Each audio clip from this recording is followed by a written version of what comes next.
Welcome to the Hero Maker podcast. I'm Andrea Schreeman, writer-director EP, living in LA. I'm Jennifer Morrison, and I currently serve as the Commissioner of Public Safety for the state of Vermont. We are here to seek out and tell the full story of our friends who were murdered in college, Rachel Raver and Warren Fulton III. We really need to make sure that their deaths were not in vain and that every possible lesson and improvement for the system can be squeezed from the retelling of the circumstances that ultimately led to the identification of their killer.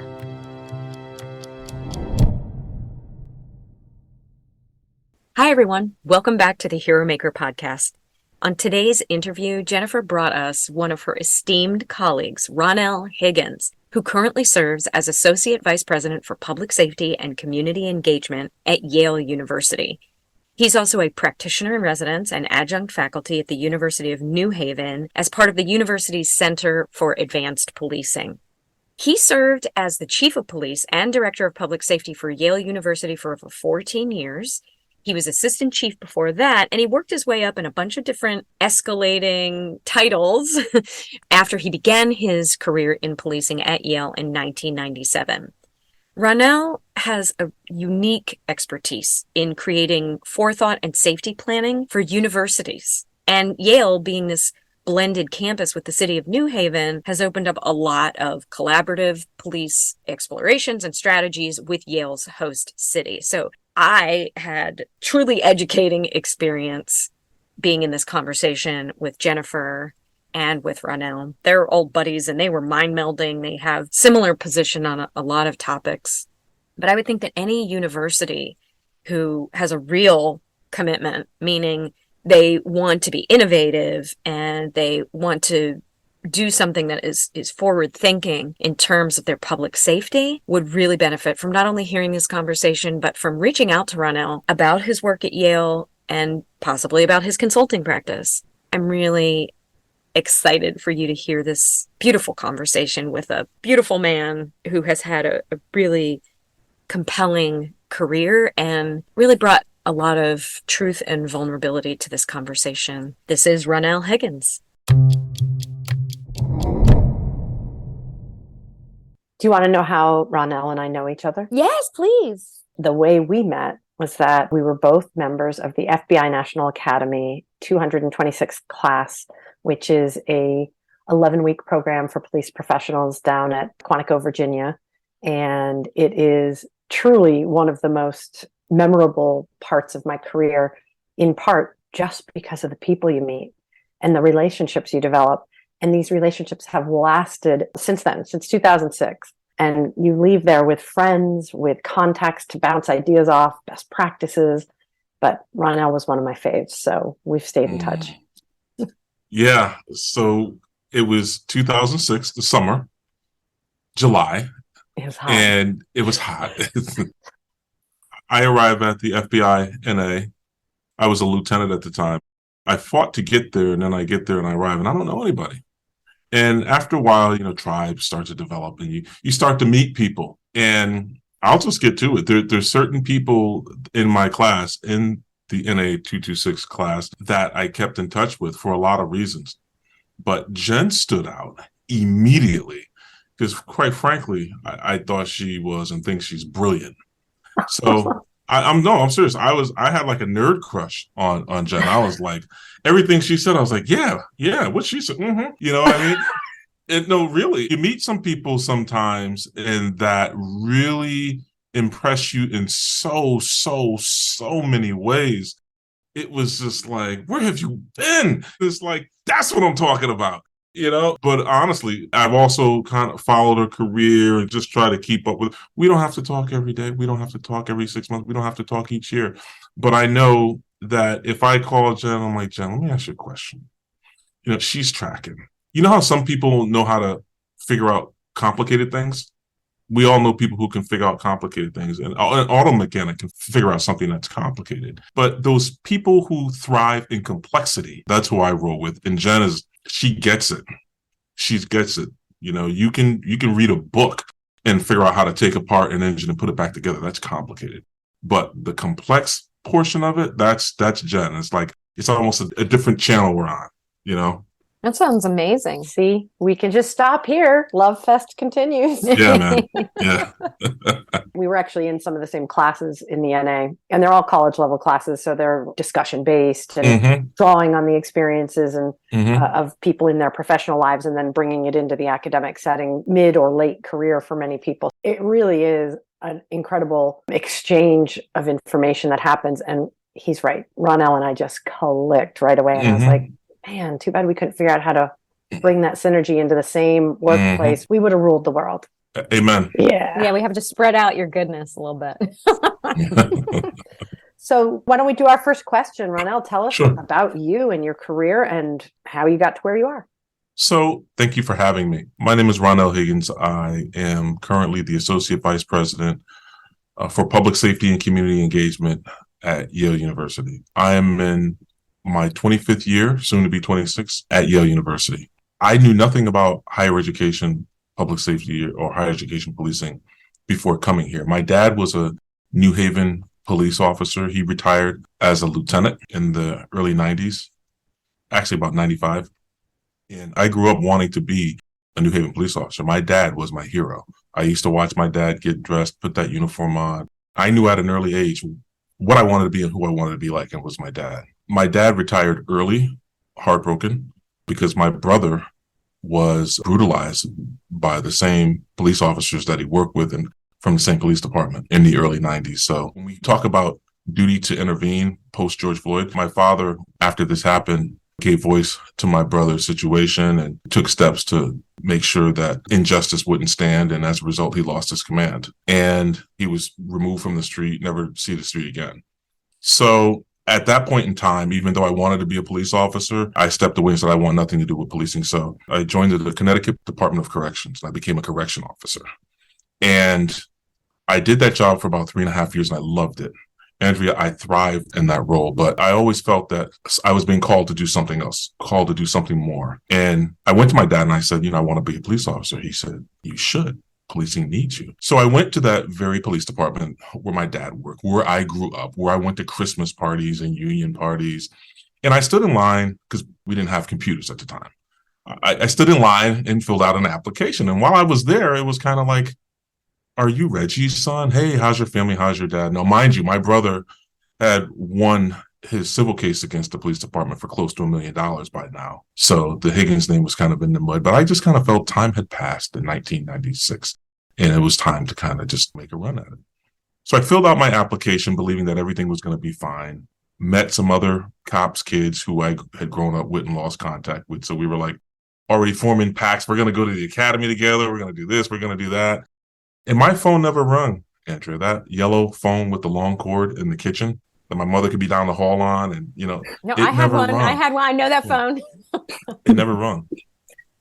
So it became evident that my application was lost or thrown out. And I just got sour again. I said, I don't want anything to do with policing. So my dad recommended that I continue to apply to police department. So I did that. And he said, and you should apply to Yale too, because they're growing their police department. Andrea, the only thing I knew about Yale University was the Yale Bowl, because I had gone to some football games there, and the Peabody Museum, because as a kid, I went there on field trips, But because of my lived experience up until that point, I said the first police department that gives me a chance, I'm going to go with them and I'm going to be loyal to them and I'm going to show the city of New Haven what they could have had. And I've received calls over the years, even while in the academy. And I just said, no, I stuck with Yale and I'm glad that I did. And one of the reasons I'm so glad that we're here today to talk about this is because I've seen tragedy in my 25 years on a college campus. I've seen tragedy on a large scale and on a small scale.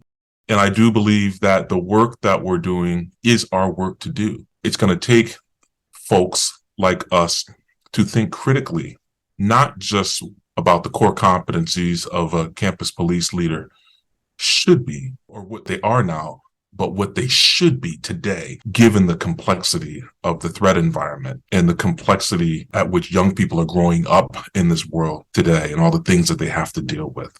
Yeah, it's a really different time than when we came on the job. And I can only imagine the changes you've seen in small p, small s public safety on the campus or campus safety since the time you came on the job in the mid 90s. Yeah. We were once in a 4-family house when I first got hired on, because campus policing was thought of just kind of as an afterthought. And now we're in a complex facility that rivals some of the small to medium-sized departments in the state of Connecticut. We have 93 police officers, 24-hour dispatch center. I mean, you name it, we have it. It's an amazing operation that has grown and is continuing to grow. But it wasn't like the university just woke up one morning and said, we're going to invest in policing. Andrea, I coined the term tragedy trumps tradition. In the early 90s, a young Yale student by the name of Kristen Prince was shot dead on our campus during the course of a robbery. And after that occurred, the Police Foundation was brought in to do an assessment of safety at Yale and learned that the safety apparatus or all of our infrastructure was woefully inadequate, which led us to where we are now. But there's been other tragedies along the way that have also helped us grow. And I can get into that. One of the things I wanted to ask you, and we will get into some of those, by the way, because that's how we teach the next generation, is through examples of best practices, but also the times we slammed our foot in the door and didn't need to do it another time. But when I heard what you said about the complex environment that young people are coming to college in now, everything's different than when we were going to college campuses as students. How important is it for students to feel safe on campus? Like, what are the ramifications when students don't feel safe? So I'll begin with the latter. What are the ramifications when students don't feel safe? One of the things students do is they take their safety into their own hands. Now, we want them to have some agency in their own safety, but at the same time, I don't want students walking around with pepper spray and knives and weapons. They're here to live, learn, and grow, not to be the first responders. The other ramification is you won't get students, because think about it, parents, we all have to make value decisions about where we're going to send our sons and our daughters. Another ramification is, listen, you're not going to get the researchers, you're not going to get the thought leaders to come and work on your campus. So just like a town, people need to know that they can come to work and feel safe. People need to know that they can sit in the classroom and feel safe. People need to know that safety is a priority. There can be no learning without a safe campus. It just can't happen. Yeah, it's Maslow's hierarchy of needs. If you're so focused on walking safely between classrooms or from your living space to your next activity, it's hard to learn when you're hyper-focused on threats. I noticed that Yale is a closed campus, right? And I'm just assuming you don't have gates around it, or maybe you do. No. When did that get instituted? Like, when was that declared that we're a private closed campus, that you're either staff or you're a student or you're a guest of staff or student? And then how do you maintain that? So the story of the Yale Police Department is very interesting. We are the first campus police department in the United States. As the story has it, back in 1894, some medical students at the time, and it was all male, were accused of digging up bodies in New Haven cemeteries and using them as cadavers. This didn't go over too well with the townspeople in the city of New Haven. So that was, again, 1894, a town gown rift. So the president of Yale and the then mayor of the city of New Haven got together to try to solve the problem. They figured that if 2 New Haven police officers would come and walk the campus, which wasn't very big at the time, would come over and just walk the campus at night, they can keep the boys in line. Many people thought it would fail, but it didn't. These 2 officers were beloved to the point where Yale University back in the 1890s hired them away from the city of New Haven. And that's how the Yale University Police Department was born. Since then, Yale, in terms of its geography, has grown exponentially. There are no gates or rolling green hills or pastures. It's just not there. Yale University is woven into the tapestry of the city of New Haven. It is difficult to discern what is Yale and what is New Haven. And the only real way you can determine sometimes is by some of the signs on the buildings. Some of the buildings at Yale are interdigitated with Yale New Haven Hospital. So it's difficult to discern which Yale New Haven Hospital, which is a totally separate organization. So it really looks like Yale University is downtown New Haven to a degree, but it's not. There's much more to downtown New Haven. So it's an open urban campus.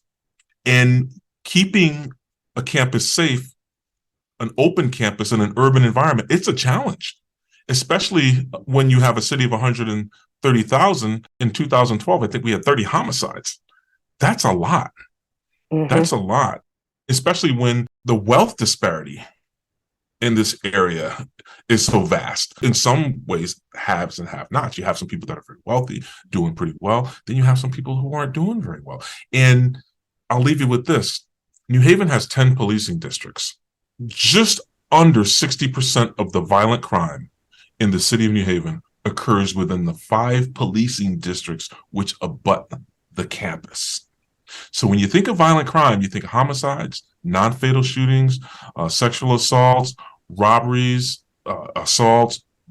It all impacts how people feel about safety, which we just talked about. Yeah, so it's not like a campus within a city. It is completely Intermeshed with the intertwined, city, yeah. intermeshed with the city. So that, in establishing a sense of place in your campus community must have been a bit of a challenge. Oh, it must continue to be. It is. That's why I love my new role. So I served as chief of police for 11 years. And my new role as AVP of Public Safety and Community Engagement, I'm like the orchestrator between the campus, public safety, and the university, so to speak, in the city of New Haven. So last night I found myself at City Hall at a workshop on electric vehicles and electric scooters and things like that. So, yeah, because as we're all pushing sustainability, right? But what we haven't factored in is, especially when it comes to these scooters, is if you plug them into a building, they're drawing some serious electricity, but you kind of have to live in both worlds. Even though my paycheck says Yale University and I'm accountable to the university, when you have a private police department that's performing a public function, you have to have some accountability to that host city as well. Yeah, absolutely. I'm really curious about the community engagement piece and how, obviously it's important, but how important is it to what you're rolling out, what you're creating, the success of your programs, and how does it play a factor? Yeah, so the community engagement piece is brand new.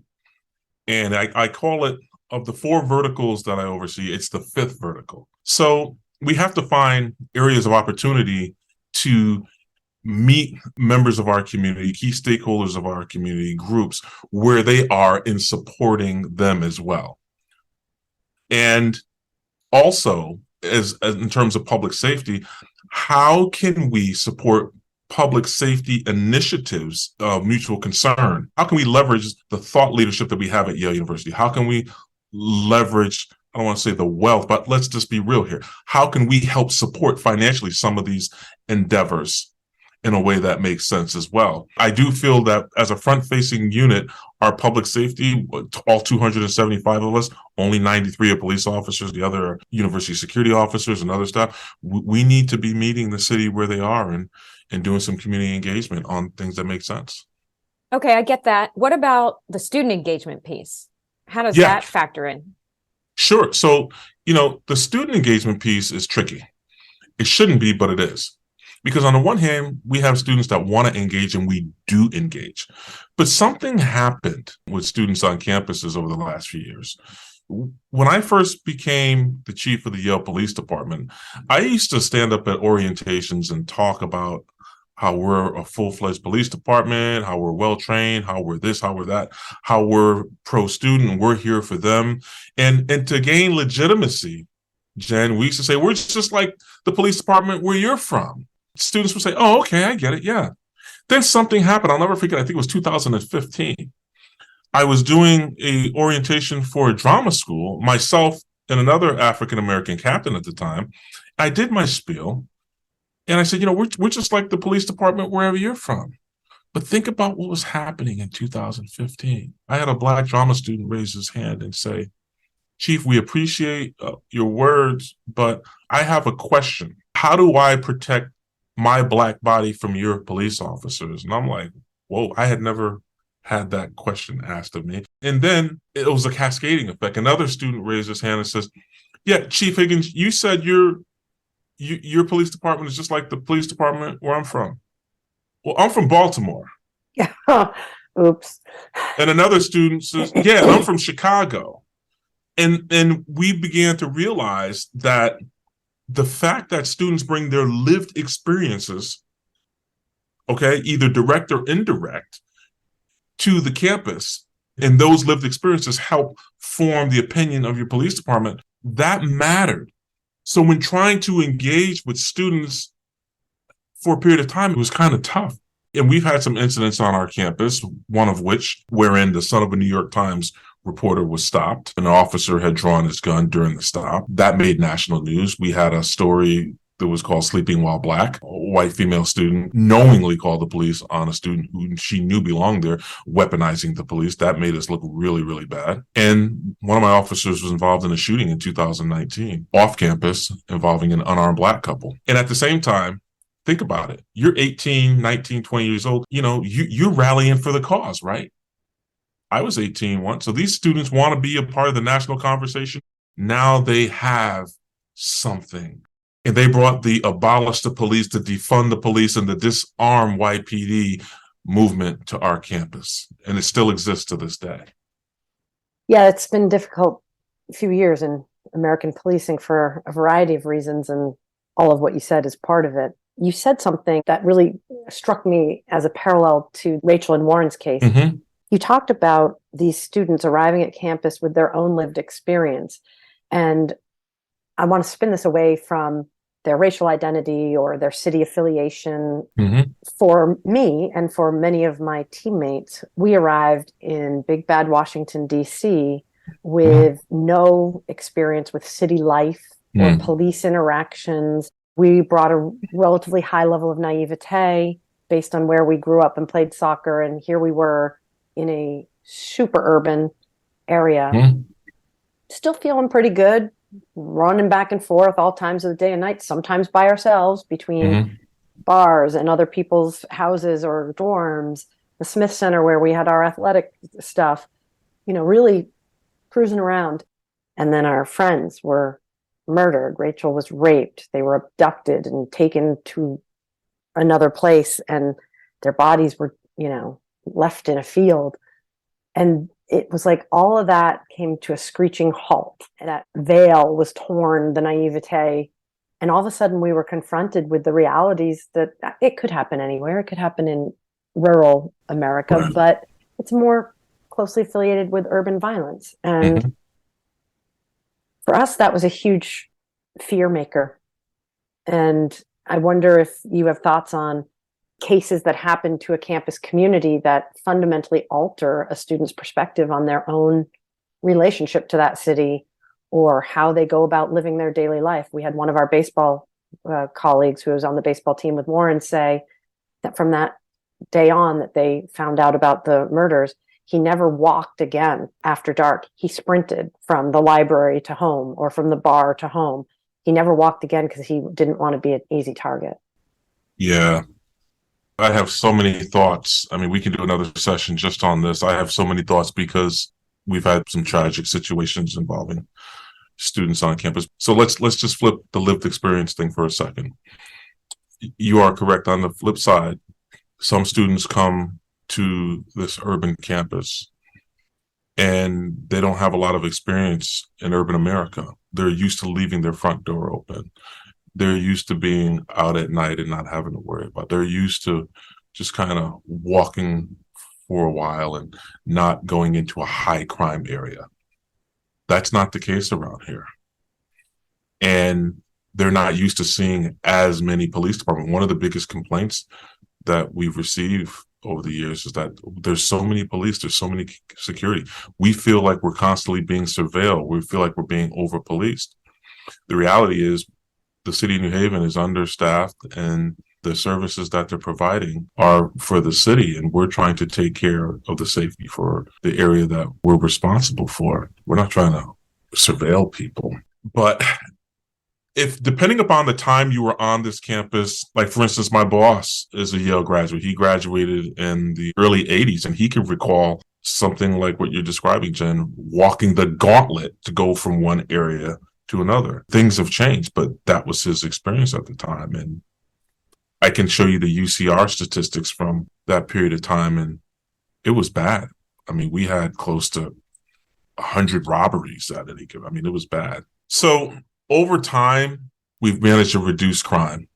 And we've done that not just through our police department and our partnerships with the city and security and better infrastructure, but we've also done that by investment in New Haven and opening up our doors to the city of New Haven. I think we can do a better job at that. But the social contract, as I call it, changes when a Sentinel event happens. Yep. It changes.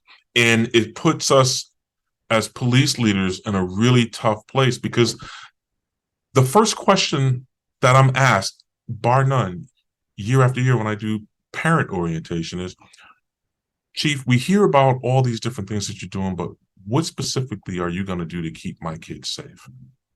We read about this. We heard about that. Where should they not go? Think about it. And there's been times where our officers have said, oh, don't go this way, go that way. Da, da, da. And the city of New Haven hears about it.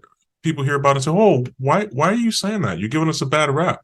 You're making people think that the city is not safe.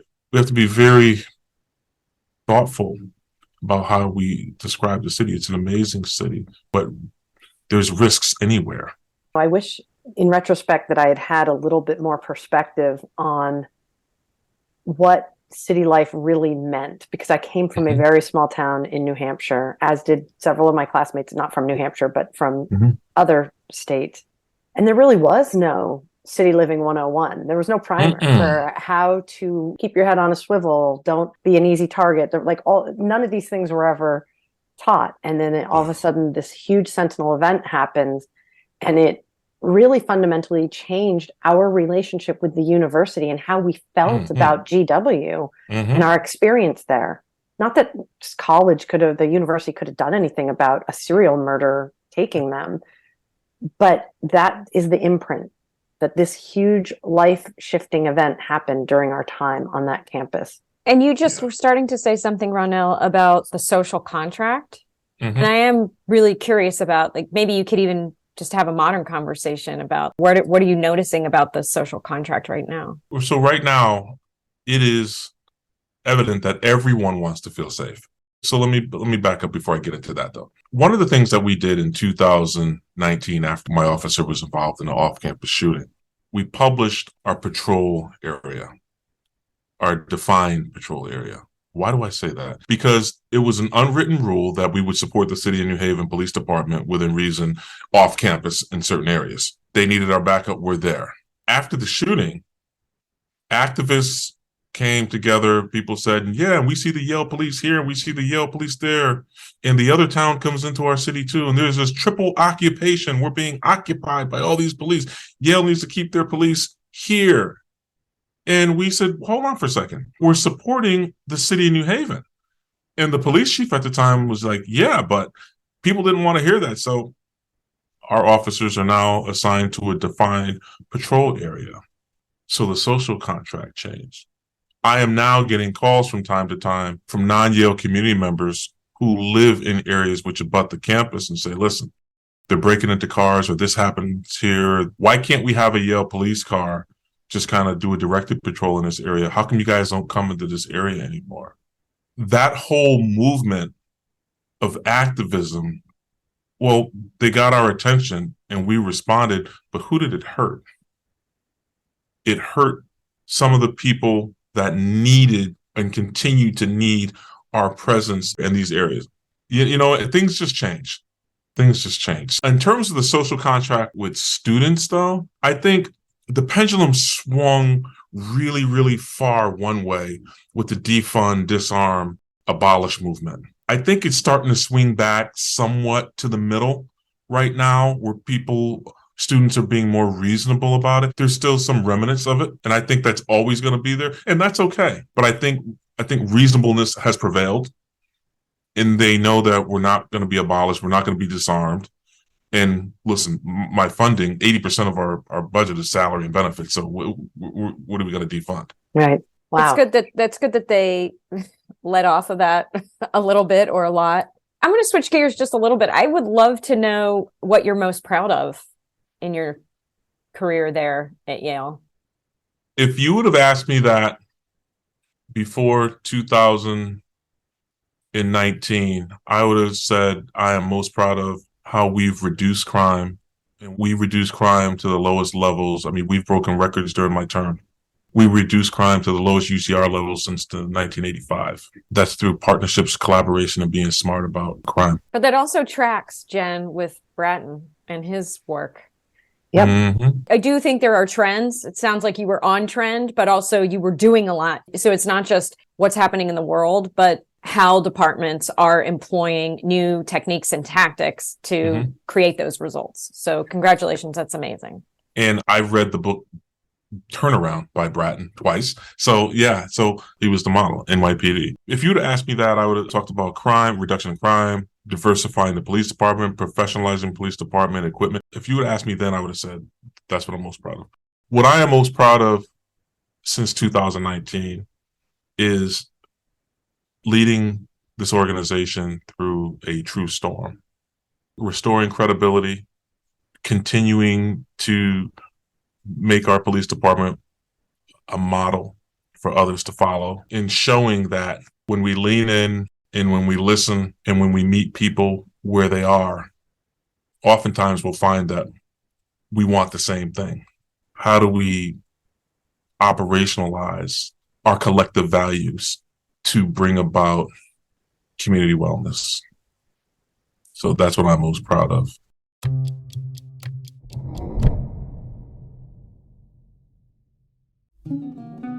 The Hero Maker podcast would like to thank our supporter, Restaurant Olivia, located in Denver, Colorado's Wash Park neighborhood. The hospitality family at Restaurant Olivia believes that we are all here to take care of each other, one handmade pasta dish at a time. Our food is made with care and intention with locally sourced ingredients whenever possible. Our beverage program features expertly crafted, playful cocktails and an Italian-focused international wine list. Restaurant Olivia invites you to start small and let the caring spread. Visit oliviadenver.com to make your reservation or place your to-go order today.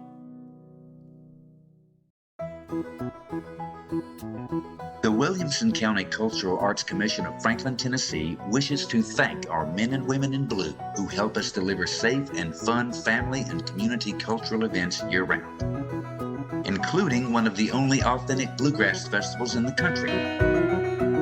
Bluegrass Along the Harpeth takes place every July and at the Williamson County Fair in August and at the annual Tennessee International Independent Film Festival. Check out our full calendar of events at wccac-tn.org.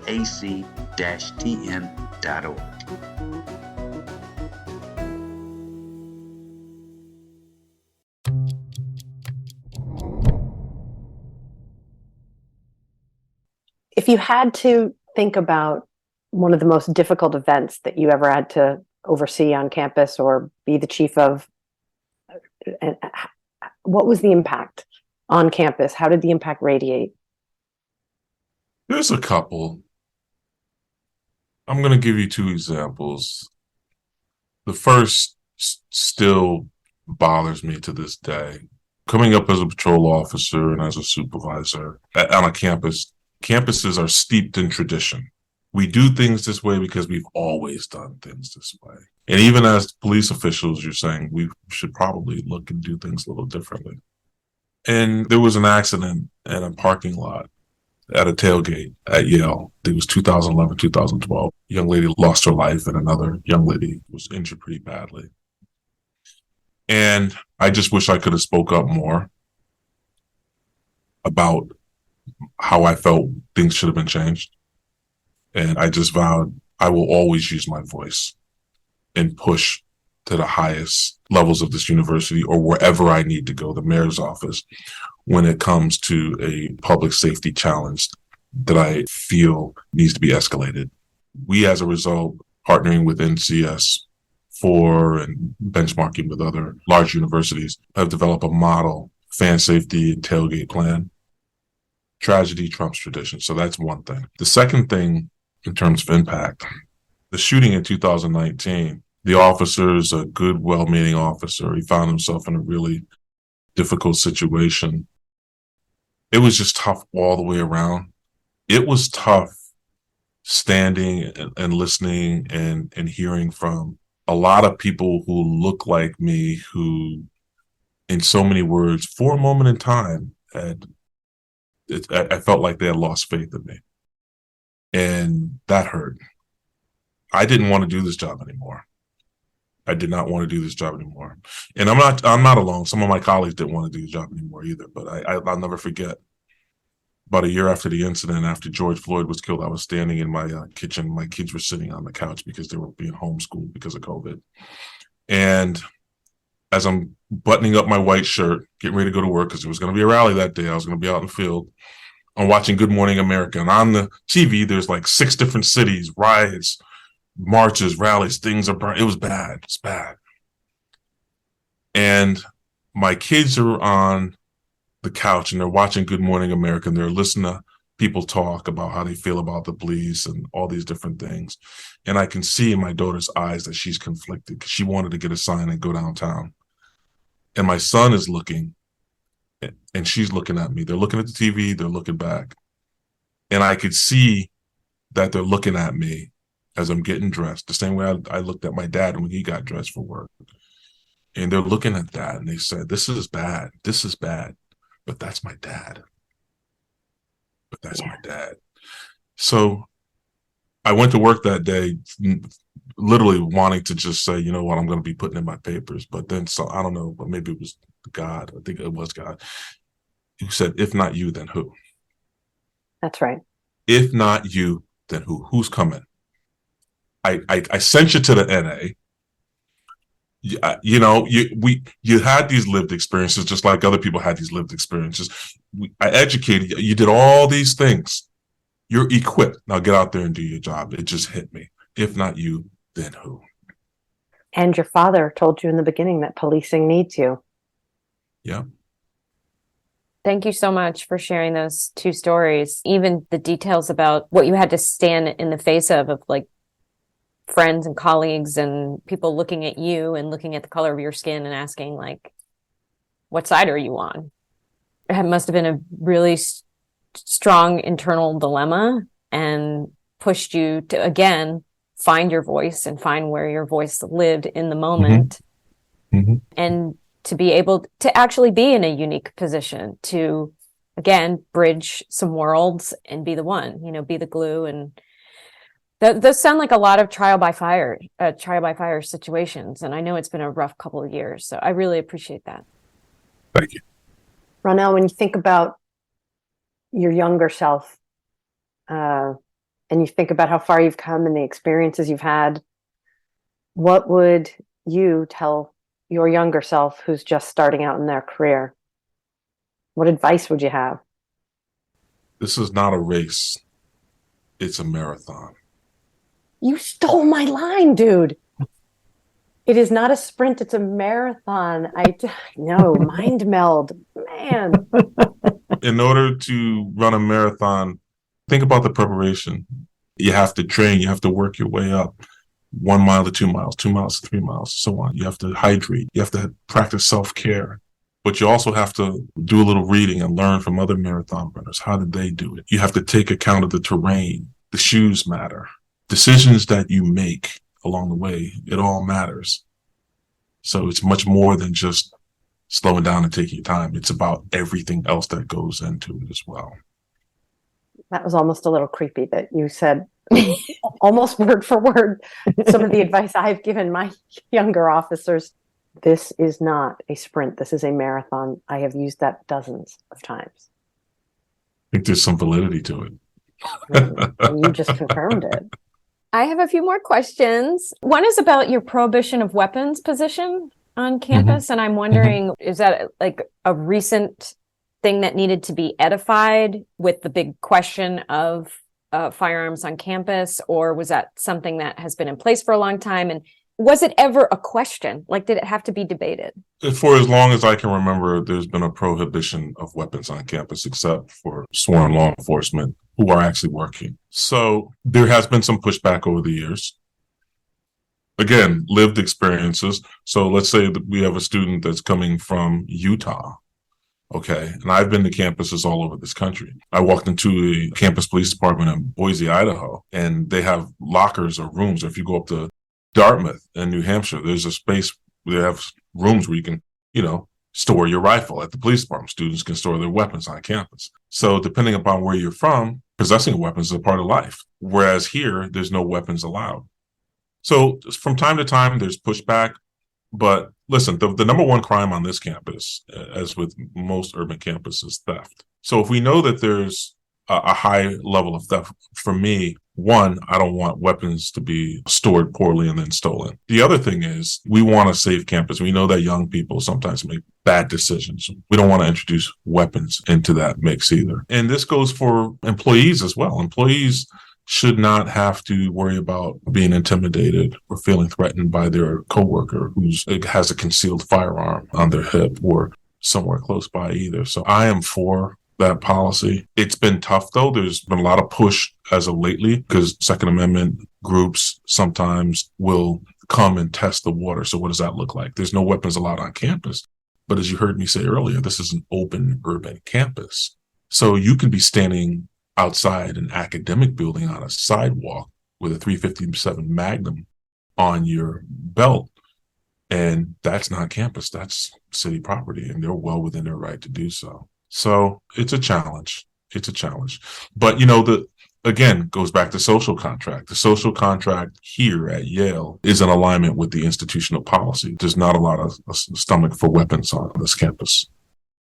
Gosh, I hear you talk about the complexity of challenges that you're dealing with, but I feel like most of them are ubiquitous for all police departments at this time. And I just wonder if you could identify what you think are some of your unique challenges with campus safety. I know we've talked through some of them, but maybe something that we haven't addressed. Yeah. So one of the unique challenges has to do with mental health and wellness. We know that mental health issues begin to manifest themselves more so between the ages of 18 and 22 or 23, and that's college age kids. So you introduce all sorts of social pressures, alcohol, drugs, identity. You introduce all that into the mix and voila, complexity. So the challenge that a campus police chief or campus police leaders have is to have technically competent police officers, but also police officers who understand the terrain and the challenges of higher education. Now, to be 100% transparent, the other challenge that most municipal police chiefs don't have to deal with is being responsive to campus administration, academics. No shade against academics, Jen. But, don't get me wrong. I love my job and I love where I work. I work with some really, really smart people. And I think that I'm better as a result. But knowing how to manage up in this environment with all these challenges is a challenge.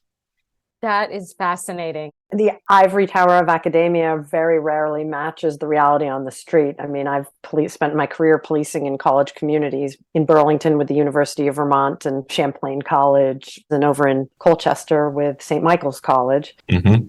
It's definitely two different worlds. So finding the ability to be the pivot person between the realities of what's happening on the street and in the campus, in the dorm rooms, and the theoretical, that is a skill set that not many have. And that's probably why you lasted as a police chief for 3 times the average length of tenure of an American police chief, is because of your ability to pivot and see it from both sides.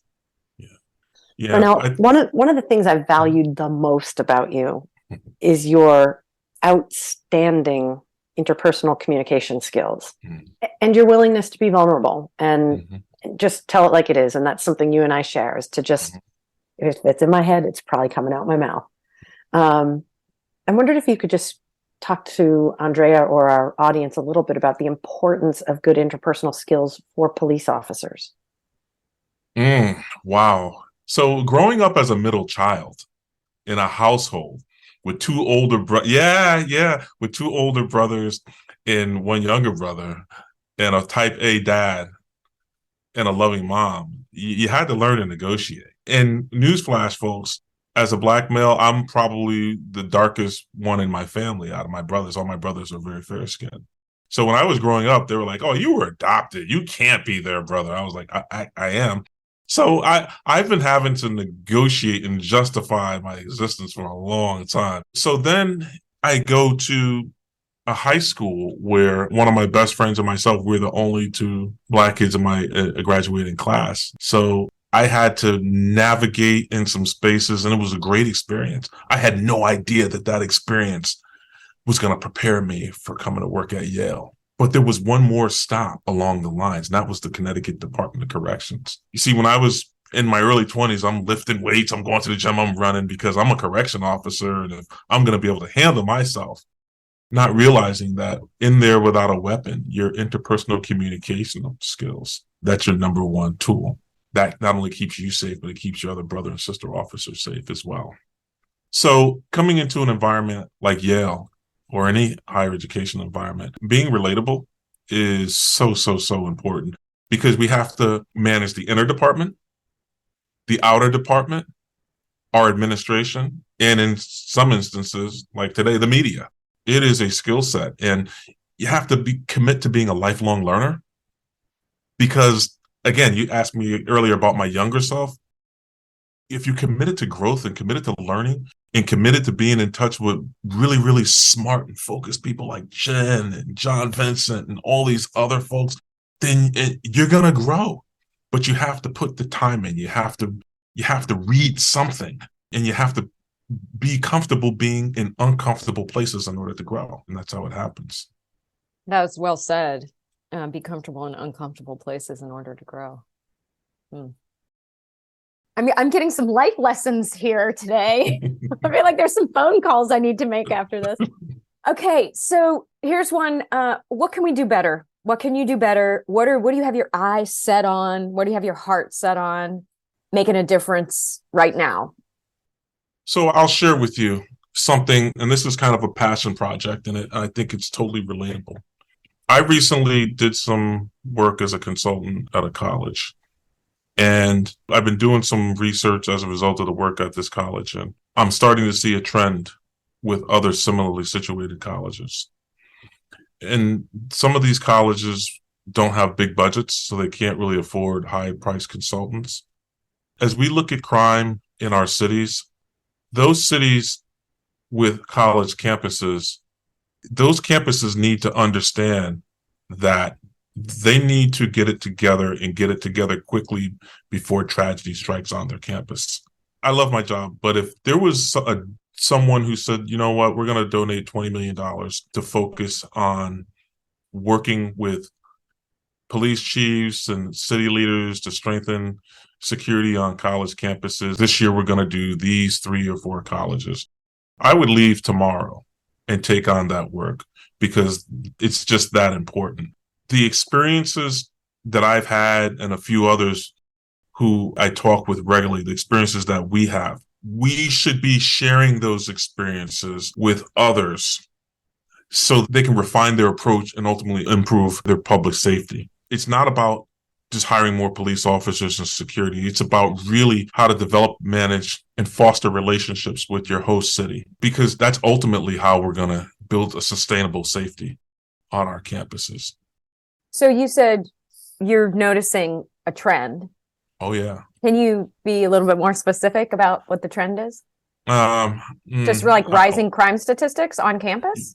No, rising crime statistics in some cities. Okay, got it.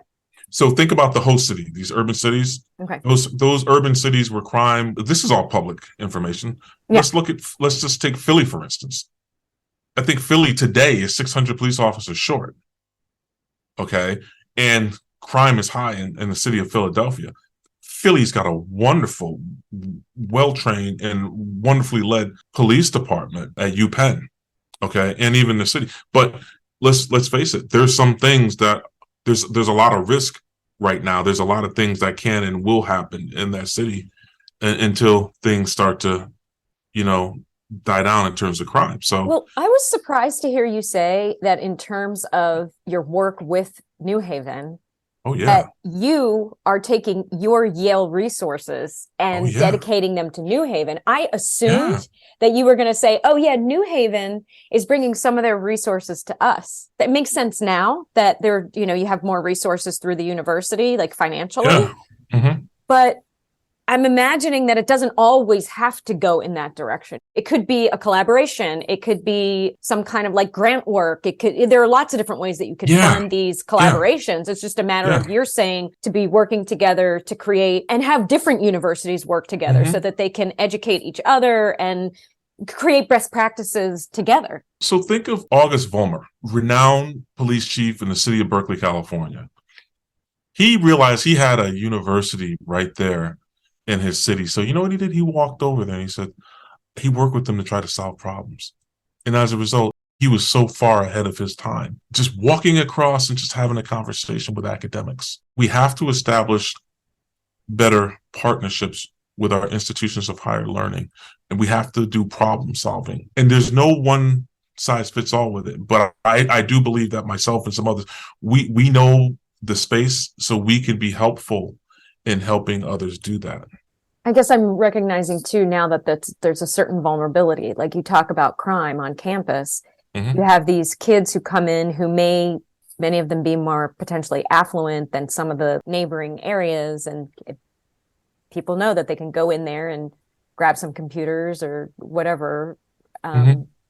All college campuses are a target-rich environment. I mean, that's what I'm saying. That's what I'm saying, which I never considered before, but now I get it. Oh, yeah.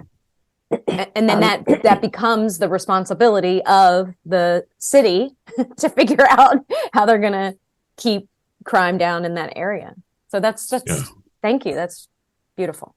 I know that complexity. I know that Ronnell has a hard stop in 3 minutes. So yeah. So we do 3 minutes of gushing and thank yous.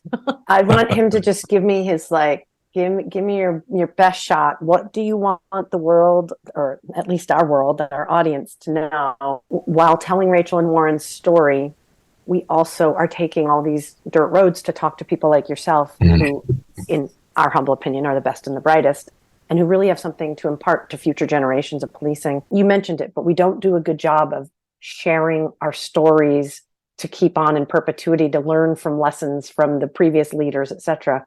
What would you want future leaders or current leaders in law enforcement to know? Like, what do you want them to know?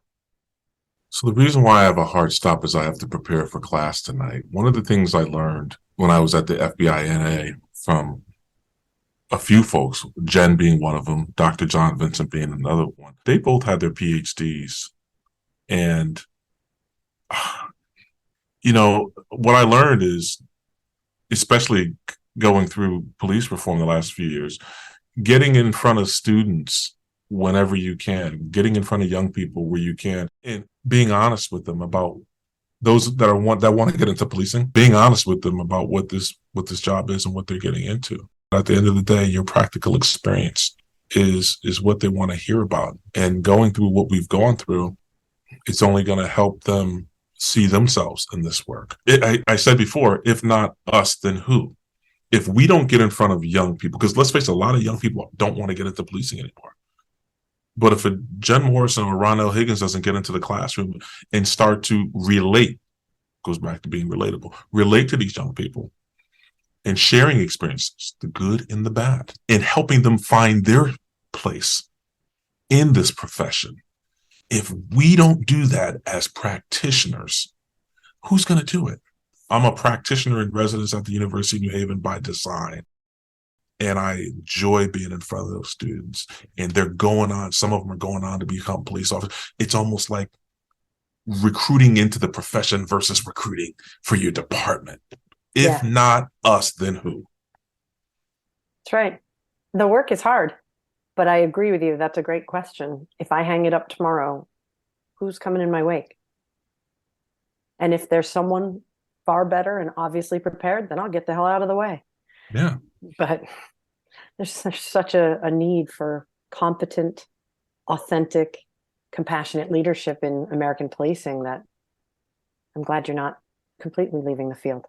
Right now, Jen, this is our work to do. Yep. This is our work to do.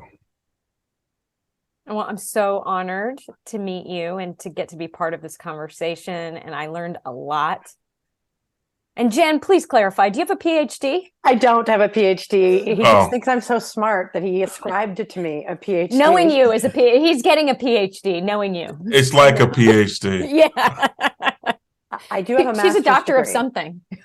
I'm not a doctor, but I sleep with one at night. So it's kind of the same. Ronnell, thank you for taking the time out of your busy schedule. Oh, thank you. You guys have made my day. I can jam with you guys anytime. This was great. Awesome. Thank you. All right. You take care. Bye-bye, guys. Okay. Bye, Ronnell.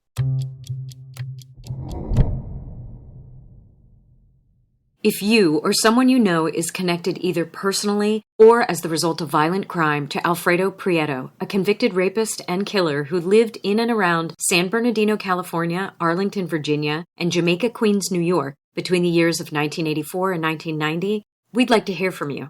Please email us at info@theheromakerpodcast.com.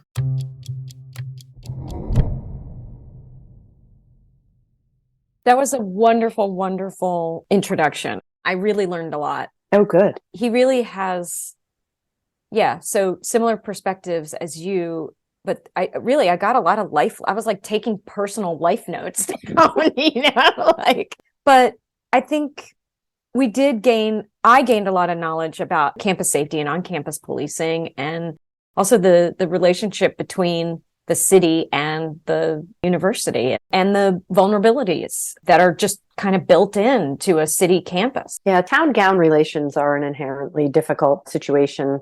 I don't know if I've told you that for about 6 or 8 years, I was the commander of the Hill section in Burlington. So that was my patrol district that I was responsible for. And it was a section that involved the University of Vermont portions of the campus, the hospital, the level 1 trauma center for the area, a bunch of off-campus sororities and fraternities, and a ton of off-campus residential housing that was filled with student renters, and a lot of friction in the communities about why isn't the college doing something about their off-campus students. Town-gown relations are a very unique field, and everything he said was the stuff I experienced in Burlington and the University of Vermont. And I loved hearing his perspective. You know what I loved a lot? I loved the way he talked about his father and how his father left the job brokenhearted. Oh my God. And what his brother went through, and the way that like there was still animosity. I mean, of course, it makes sense. It makes more sense than them welcoming him to New Haven with open arms, Right. But it really like created his course in life. Oh, and everything happens for a reason. Like we know that, and he knows that, I'm sure. It worked out exactly right so that Ronnell Higgins could become one of the preeminent law enforcement leaders in campus policing. And we're all better for it. And I'm confident that New Haven community and Yale community are better for it. His repeated refrain of tragedy trumps tradition is true. Not just in campus policing, but I think actually in a lot of American workplaces. I loved that interview. I think everything should trump tradition, personally. Right on. Let's deal with now. I think it can really cloud being able to see the present. Oh, sure. And policing is a very tradition-based profession. There are many others that are also in that vein. Mm-hmm. And it really, I think, takes an extra accelerator of critical thinking to break out of tradition and to not allow ourselves to be roped into that we've always done it this way, so we're going to continue to do it this way. And that has been one of the greatest challenges of the last 30 years of the time of my career, has been being willing to be a critical thinker and examine the why behind the how we do things. Why are we doing it this way? And are there better ways? I think now about the way we do much better at trauma-informed interviewing of victims of crime. That wasn't a thing 35 years ago. I do have a problem with the saying, though, because I also feel like tragedy can sometimes push us in the wrong direction when we're just responding to tragedy. Oh, just emotion-based? Well, not necessarily emotion-based, but people can push through their agendas. I agree with you that tragedy can breed opportunity And if you are not a critical thinker, as Ronnell was talking about, some of these agendas can be advanced because people are operating from a place of emotion and knee-jerk reaction and fear, as opposed to taking a wholesome view of the environment and making course corrections, as opposed to throwing the baby out with the bathwater. Right. So I think you're quite right to point out that tragedy can be equally as dangerous. Yeah, if you don't, as but it is what an you're talking opportunity. about, like critical thinking and looking at all sides and taking a holistic view and including as many stakeholders as possible, like that kind of thing, which it seems like Ronnell is doing. He's on the forefront of that right now. Very exciting guest. Thank you so much, Jennifer. I love your law enforcement celebrities. Yes. I mean, that is one thing about this career. I'm sure it's true in the film industry, and maybe it is in other industries, but I have to tell you, the truly good friends that you make in this career, those friendships are sticky. They don't end. They don't go away just because you get promoted or you change police departments or you retire. That is one of the beauties of policing, is that the brother and sisterhood that is developed is legit and it's forever. Thanks to sound mixer and podcast producer Michael Doherty, sound designer Andy Bill of Submachine Audio, and graphic designer Jungleen Bay. Thanks also to me, Hero Maker director and producer Andrea Schreeman. Please subscribe to the show where you listen to podcasts and take a moment to rate us. It really helps the podcast grow. We're also on Facebook, Twitter, and Instagram at The Hero Maker Pod. Want to collaborate or suggest a guest? Please email us at media@theheromakerpodcast.com. The Hero Maker Podcast is a production of Prudent Pictures. Thank you so much for listening.